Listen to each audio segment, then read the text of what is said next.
ஞாலமறிய பழி சுமந்தேன் நன்னுதலீர். இனி நாணித்தானின் நீலமலர் நெடுஞ்சோதி சூழ்ந்த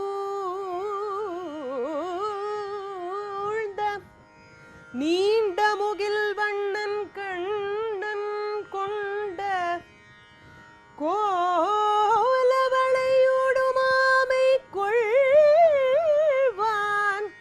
எத்தனை காலமும் கூட சென்றே. ஆழ்வார் திருவடிகளே சரணம்.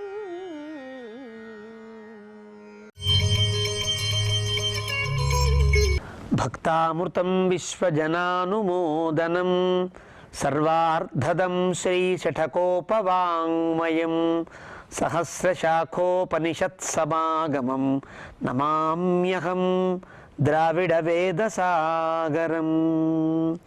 శ్రీమతే శఠకోపాయ నమః. శ్రీమతే రామానుజాయ నమః. ప్రపన్నజన కూటస్థులైన శఠకోప మునీంద్రులు బకుళభూషణ భాస్కరులు అనేటువంటి నమ్మాళ్ళవారు మనకు అందించినటువంటి దివ్య ప్రబంధంలో తిరువాయిముజిలో ఈ భగవద్విషయ ప్రవచన పరంపరలో 7 శతకములు పూర్తి చేసుకుని 7 పత్తులు పూర్తి చేసుకుని 8వ పత్తులో ఒక 2వ తిరువాయిముజిలో మనం ఉన్నాం. 2వ తిరువాయిముజిలో కూడా 1, 2 పాశురాలని అనుసంధానం చేసుకున్నాం. ఈ దశకములో ఈ తిరువాయిముజిలో నమ్మాళ్ళవార్ల నాయిక అభిసారికాత్వాన్ని పొంది ఉన్నట్టుగా కనిపిస్తుంది.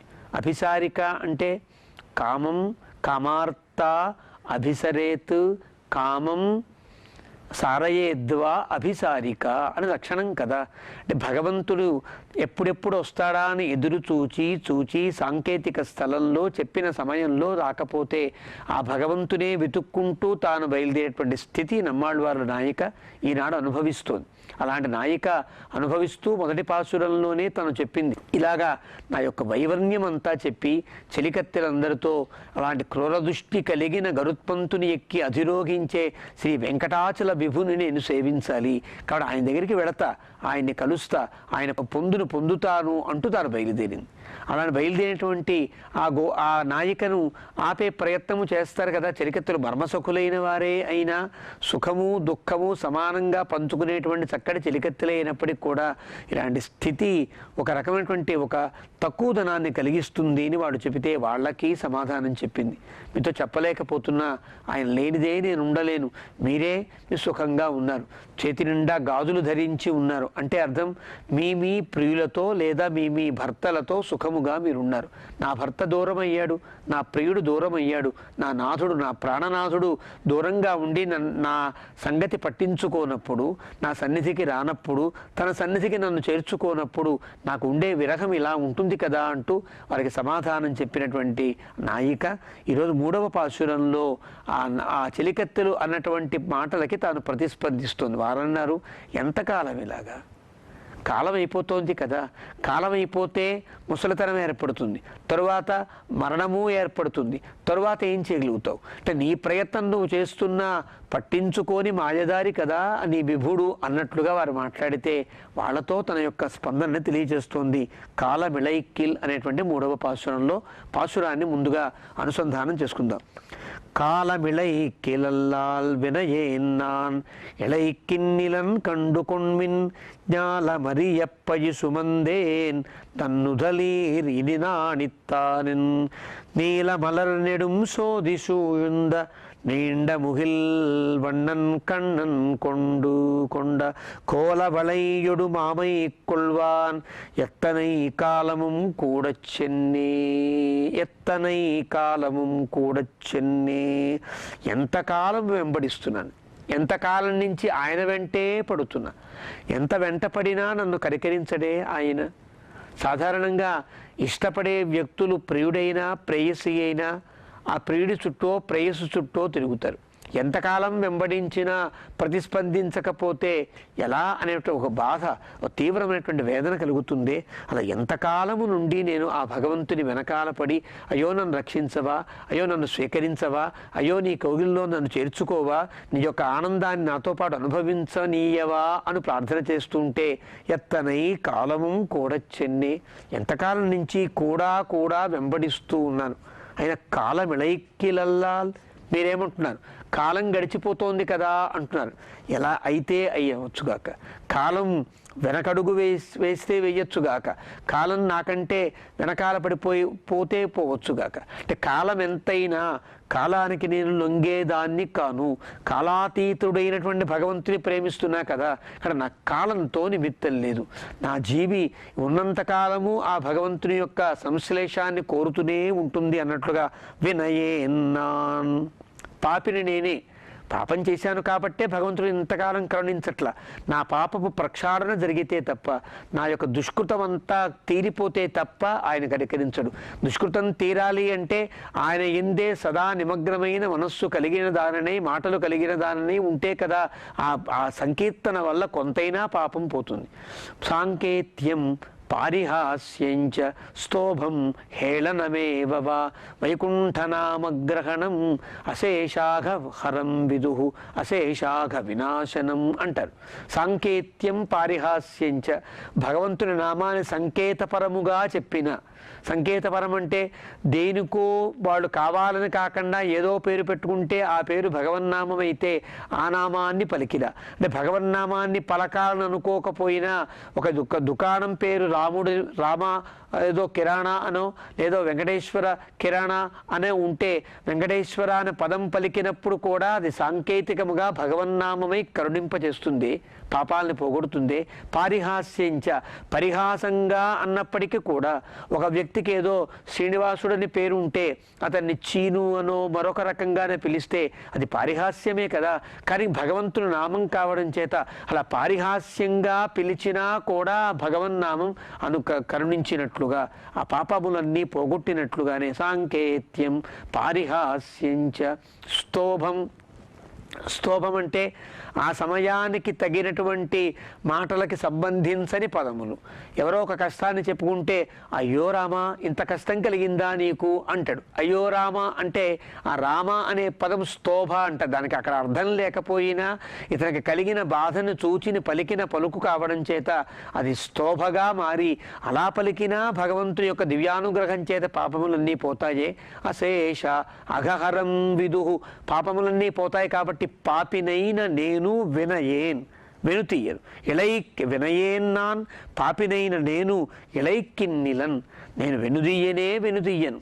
నాకు కాలం అయిపోయినా, ఎంతకాలం అయినా సరే ఆయన వెంబడిస్తూనే ఉంటా. ఆ కాలం అంతా కూడా ఆయన సంకీర్తనం చేస్తూనే ఉంటా, ఆయన్ని పిలుస్తూనే ఉంటా, ఆయన యొక్క సంశ్లేషాన్ని కోరుకుంటూనే ఉంటా. కాబట్టి ఆ భగవంతుని యొక్క విరహాన్ని బాధపడేటువంటి నేను ఆ భగవత్కీర్తనే చేస్తూ ఉంటా అన్నట్టుగా. కండు కొన్మిన్, చూడండి, జ్ఞాలమరియ, ఈ భూమి అంతా తెలిసిపోయింది. ఇప్పటికే ప్రపంచమంతా నేను ఆ భగవంతుని కోసమే అభిసారికనై తిరుగుతున్నానని తెలిసిపోయింది. ఎంత పిచ్చి అమ్మాయికి, ఎంత ఉన్మత్తమైనటువంటి ప్రేమ అని లోకమంతా నిందించుకొని పర్వాలేదు. లోకమంతా నన్ను తప్పుగా అనుకున్నా నేను దాని గురించి ఆలోచించేదేం లేదు. జ్ఞాలమరియ, ప్రపంచమంతా తెలిసిపోయింది. అయినప్పుడు కూడా పప్పజీ సుమందేన్, నిందలు పడుతున్నా. నన్నుదలీర్, మీరంతా అందమైన ముఖములు కలిగిన వారు కదా, అంటే నా యొక్క బాధను గుర్తించిన వారు కదా, కనులతో చూచారు, చెవులతో విన్నారు, నా యొక్క స్థితిని పోగొట్టడానికని, నా వేదన తీర్చడానికని ఎన్నో మంచి మాటలు చెప్తున్నారే. అలాంటి మంచి మాటలు కలిగిన, నా మాటలు విన్నా, నన్ను చూస్తూ బాధపడుతున్న మీరు అందమైన ముఖములు కలిగిన వారు కదా. చెలులారా, ఇది నా అనిత్తానన్, ఇంకా సిగ్గుపడి ఏమి లాభం. నా సిగ్గులేని దానని లోకమంతా నిందిస్తూ ఉంటే ఎంత సిగ్గులేనిదండి. భర్త కోసం లేక ప్రియుని కోసం తనకు తానే వీధుల వెంట పరిగెడుతోంది అన్నంత నింద మోసినా, సిగ్గు విడిచినా ఇంకా సిగ్గుపడి లాభం ఏమిటి. నిండా మునిగిన వారికి చలేమిటన్నట్లుగా మునిగాను కదా. నల్ నుదలీర్ ఇన్ని నాణిత్తానన్, ఇంక సిగ్గుపడవలసిన పనేమి. నీలమలర్ నల్లనై వ్యాపించినటువంటి నెడుం శోధి శూషుంద గొప్ప తేజస్సు నా చుట్టూ ఉన్నది, నల్లటి తేజస్సు. కారణం భగవంతుడు నీలమేఘశ్యాముడు కావడం. నీలి ముజిలు బోలు నీలాలమేనిపై అంటారు కదా. ఒక అందమైనటువంటి చక్కటి ఒక నల్లటి దేహకాంతి కలిగినటువంటి పరమాత్మ ఆయన. ఆయన యొక్క కాంతి నా చుట్టూ వ్యాపించి ఉన్నది అంటే అర్థం ఏంటి? నా చుట్టూ ఆయనే ఉన్నాడు. ఎదురుకుండా చూస్తే ఆయనే కనిపిస్తున్నాడు, నా మనస్సులో ఆయన్నే తలుస్తున్నా, నా చుట్టూ కూడా ఆయన యొక్క గుర్తులు, ఆయన యొక్క దివ్యమైనటువంటి దేహపు కాంతే నిండి ఉన్నదే. అలా నెడుం శోధి శూషుంద నిండ బుహిల్వన్నన్ కండన్ కొండు. గొప్ప మేఘవర్ణుడైనటువంటి కృష్ణ పరమాత్మ తనేం చేశాడు? నా దొంగిలించాడు. ఆయన చిన్నప్పటి నుంచి అలవాటు కదా దొంగిలింతలనేవి. దొంగగా తాను ప్రసిద్ధ చోర. గొప్ప ప్రసిద్ధుడైన దొంగ ఎవరండి లోకంలో అంటే కృష్ణుడే కదా. అలా కృష్ణుడు చిన్నప్పటి నుండి వెన్నముద్దలు దొంగిలించినవాడు, తర్వాత ఒక గోపికల హృదయాలను దొంగిలించినవాడు, భక్తులందరి హృదయాలను దొంగిలించినవాడే కదా. అలాంటి దొంగ కదా. ఆ దొంగయే, ఆ పరమాత్మే, ఆ కథ ప్రథిత చోర జార చోర బాలకృష్ణమాశ్రయే అని కదా కీర్తిస్తారు. అలా చోరుడైనటువంటి ఆ పరమాత్మయే ఆయన కూడా దొంగిలించాడు నా వస్తువుల్ని. కోల వళయుడు మామై కొల్వాన్, నా యొక్క అందమైనటువంటి చేతికి వేసుకున్న గాజులన్నీ దొంగిలించాడు, నా దేహపు కాంతిని దొంగిలించాడు. గాజులను దొంగిలించాడంటే కారణం నాకు విరహాన్ని కలిగించాడు, నాకు దూరమైనాడు. దేహపు కాంతిని దొంగిలించాడంటే నాకు విరహుడై దూరమైనందువల్ల అతని యొక్క తపనలో, అతని యొక్క సంస్మరణలో, తలంపులో ఉండే నాకు దేహమంతా వైవన్యమై కలిగింది కదా. కాబట్టి అలాంటి స్థితిలో నేనున్నాను. ఎత్తనై కాలము కూడచ్చన్నే, ఎంతకాలం నేను ఇలా వెంబడిస్తాను అంటుంది. మరి కాలం జరిగిపోతుంది కదా అంటారేమో. అనాదిహి భగవాన్ కాలః నాంతః అస్య గతిరుచ్యతే. కాలం అయిపోదండి. కాలం ఎప్పటికీ అలా అనాది ప్రవాహంగా అనంతంగా సాగుతూనే ఉంటుంది. కాలము భగవంతుని సన్నిధిలో అది దాని ప్రతాపాన్ని చూపిస్తుందా? ఎప్పుడు నకాలః తత్ర వై ప్రభు. ఇతరత్ర ఈ లీలా విభూతిలో కాలము తన ఆధిపత్యాన్ని వహిస్తుందేమో తప్ప భగవత్ సన్నిధిలో లేదా వైకుంఠంలో పరమపదములో కాలానికి నిమిత్తం ఉండదు. కాలం ఉంటుంది అంతే. భగవంతుని సేవకురాలై ఉంటుంది. ఆయన ఎప్పుడు ఆగమంటే అప్పుడు ఆగుతుంది, ఎప్పుడు కదలమంటే అప్పుడు కదులుతుంది. ఆలోకంలో భగవంతుని సన్నిధిలో కాలమేం పనిచేస్తుంది? కాలం అంటే ఆయన యొక్క ఆజ్ఞాస్వరూపమే కదా. కాలోస్మి అన్నాడు కదా పరమాత్మ. కాబట్టి కాలమంతా ఆయన యొక్క సేవకురాలే. కాలం అంటే సేవ, భగవంతుని సేవ చేసేది. కాబట్టి భగవంతుని సన్నిధిలో ఉండేటువంటి కాలానికి ఒక పరిధి లేదు. కాబట్టి కాలం అయిపోతుందనేటువంటి అభిప్రాయమే ఉండదు. కాబట్టి కాలాతీతమైన కామన నాది, కాలాతీతమైన కామము నాది, కాలాతీతుడైన కాముడైన భగవంతుని కోసం పరితపించే హృదయం నాది అంటూ లోకమంతా తెలిసాక నాకేమిటి కనుక అంటూ ఈ నాయిక ఈ పాసురంలో కాలానికి పట్టించుకోనిదై, కాలానికి ఏమాత్రం ఒక దీనిని కలిగించనిదై, శీల భ్రంశమునైన శైచిదనగా, ఎంత నేను శీలాన్ని పోగొట్టుకున్నానని ఇలాగా భర్త కోసం వీధుల వెంట పరిగెడుతోంది అని ఎంతెంత అన్నారు, ఎంతెంత నిందలు మోపారు. శ్రీనాజకాంఘ్రిద్వయీలోల స్వాంతత నొందే నిద్దీయనుచున్ లోకంబునన్నాడెడు. లోకం ఎంత నిందించినా పర్వాలా, లోకం నన్ను ఎంత ఆడిపోసుకున్నా పర్వాలేదు అంటూ లోకే చ ప్రథితం మమాపి అపయశ కిం వా భవేల్లజ్జయ. లోకమంతా తెలిసి ఆ భగవంతుని కోసమే పరితపిస్తూ పాటుపడుతూ ఉండేటువంటి దానని లోకమంతా తెలిసిన తర్వాత, లోకమంతా నిందిస్తున్న తర్వాత ఇంకా నేను ఎందుకు సిగ్గుపడాలి? కిం వా భవేతు లజ్జయ. ఇంకా నాకు లజ్జతో పనేమిటి? ఇంకా సిగ్గు విడిచిన దానినై భగవంతుని సన్నిధిని చేరాలని పరితపిస్తున్నటువంటి దాని నేను. కాబట్టి దాని కాలంతో నిమిత్తం లేదు. నా ప్రయాణం నిరంతరంగా సాగుతూనే ఉంటుంది. నా జీవము, నా యొక్క ఆత్మ ఆ పరమాత్మ యొక్క సన్నిధి కోసం ప్రలపిస్తూనే ఉంటుంది, ప్రాకులాడుతూనే ఉంటుంది. కాబట్టి ఎత్తనై కాలము కూడా చెన్నేన్, ఎంతకాలమైనా ఆయన్నే వెంబడిస్తూ వెళతారు. అనన్య గతికురాలనై అనన్య శరణ్యనై ఆయననే ఆశ్రయిస్తా, ఆయననే వెంబడిస్తా. ఆయనను పొందేంత వరకు నా ప్రయత్నాన్ని నేను విరమించను. కాలంతో నాకేమిటి పని, సిగ్గుపడి లాభమేమి అన్నట్లుగా గోపిక ఈ కాలం ఇళయిక్కలైనటువంటి పాశురంలో తన యొక్క విరహ గమనాన్ని, విరహ వేదనను తాను చెబుతోంది. ఇలా గొప్ప మేఘవర్ణుడైనటువంటి కృష్ణుడు అంటుంది. మేఘవర్ణం అంటే నల్లటి మేఘము వలె ఒక గొప్ప శరీరకాంతి కలిగినవాడు. దేనికి గుర్తు ఇది? చాలా దయ కలిగిన వాడికి గుర్తు కదా. దయ కలిగినటువంటి నీరు కలిగిన మేఘమే కదా వర్షాన్ని కురుస్తుంది. అలా నీటితో నిండిన మేఘం నల్లపడినట్లుగా దయ అనే, కరుణ అనే, కారుణ్యం అనేటువంటి ఒక నీటితో నిండి రసముతో నిండినవాడు కావడం చేత, గుణముతో నిండినవాడు కావడం చేత, కరుణాపయోనిధి కావడం చేత భగవంతుడు నా యొక్క స్థితికి తప్పనిసరిగా తాను కరిగిపోతాడు. అంజలయతి జలయతి ఇది అంజలి ముద్ర కదా. ఆ భగవంతుడి కోసమే నేను అంజలి ఘటిస్తున్న దానై ఉన్నప్పుడు ఆ భగవంతుడు కరగడా, నన్ను అనుగ్రహించడా? కాబట్టి భగవంతుని మీద ఉండేటువంటి ఆ కారుణ్యమూర్తి అయిన భగవంతుడిని మనకి తెలియజేయడం కోసమని నమ్మాళ్వార్లు నీండ ముగిల్ వన్నన్ కన్నన్ కొండు అని అంటారు. సముద్రవర్ణుడైన నీటితో నిండినటువంటి ఒక మేఘము వంటి పరమాత్మ, శ్రీకృష్ణ పరమాత్మ అని కీర్తిస్తారు. ఆ కీర్తించినందువల్ల ఆయన కారుణ్య స్వరూపుడే, కరుణామూర్తిగా నన్ను అనుగ్రహిస్తాడు అంటూ తగిన కాలానికి విరిచేది లేదు.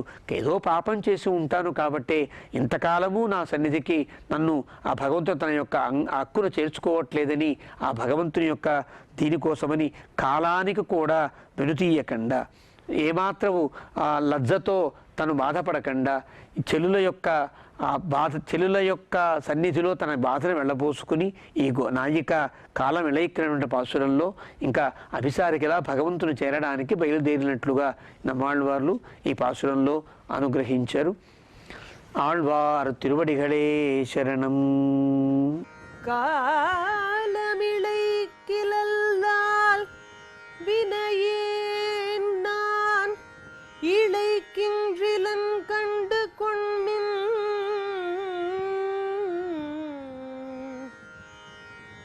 ஞாலமறிய பழி சுமந்தேன் நன்னுதலீர் இனி நாணித்தானின் நீலமலர் நெடுஞ்சோதி சூழ்ந்த நீண்ட முகில் வண்ணன் கண்ணன் கொண்ட கோலவளையோடு மாமை கொள்வான் எத்தனை காலமும் கூட சென்றே. ஆழ்வார் திருவடிகளே சரணம்.